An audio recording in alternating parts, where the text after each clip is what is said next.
A somber day in the U.S. as it marks the 13th anniversary of the September 11th terror attacks. Remembrances across the nation recall the nearly 3,000 people killed as planes hijacked by al-Qaeda terrorists crashed first into the World Trade Center, bringing down the Twin Towers. We begin in Manhattan, where CCTV's Liling Tan joins us live. Liling, another year, what is the mood in New York City? I think we all remember where we were when those horrible attacks happened.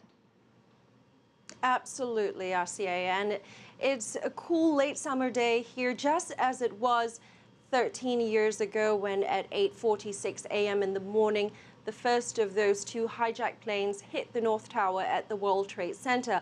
And now 13 years later, this serves as a throwback to that day as New Yorkers and other visitors in the city watched the two planes crash into those towers as they fled the city to escape what they perceived, what nobody knew at the time was going on. They fled the city and then they watched in horror as the two towers collapsed. Now, 13 years on, the mood here is expectedly solemn and introspective, and the security tight across the city, from ground zero at the disaster site to the normally very busy Times Square as New Yorkers remember those who died. In New York City at ground zero by the nearly complete new World Trade Center, an annual ritual born from the September 11th attack played out in New York as it did across much of America, with relatives reading out the names of victims at the Memorial Plaza at the World Trade Center in a ceremony that was also attended by New York politicians and dignitaries. Now, bells tolled to mark the exact timings, those 4 times when each of the 4 hijacked planes crashed.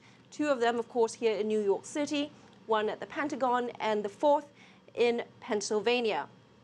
In Washington, D.C. at 8:46 a.m., U.S. President Barack Obama had emerged from the White House, took a moment of silence to remember those who died. He then headed a few miles away to Arlington, Virginia for a private ceremony at the Pentagon 9/11 Memorial Site, where the 3rd plane crashed and destroyed part of the U.S. Department of Defense complex.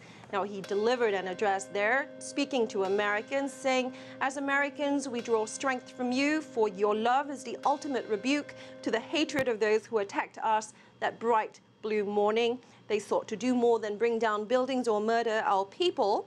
They sought to break our spirit and to prove to the world that their power to destroy was greater than our power to persevere and to build and to rebuild, or beg your pardon, and to build." And in Pennsylvania, there was another gathering of politicians, dignitaries, and of course relatives to remember the 40 passengers and crew members who died when that 4th hijacked plane crashed in a field. Liling, you mentioned stepped-up security situation in New York City. Is it something that's very obvious? Do you notice what's been done exactly?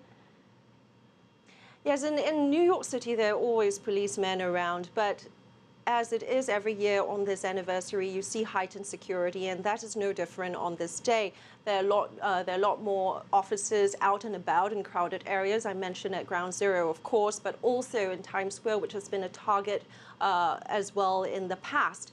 We're seeing a lot more officers, as I mentioned, a lot more patrol cars, but the NYPD did say that there was no indication of a terrorist threat so far, but it's better to be safe than sorry. All right. Thank you so much, Liling Tan, on a day America will never forget.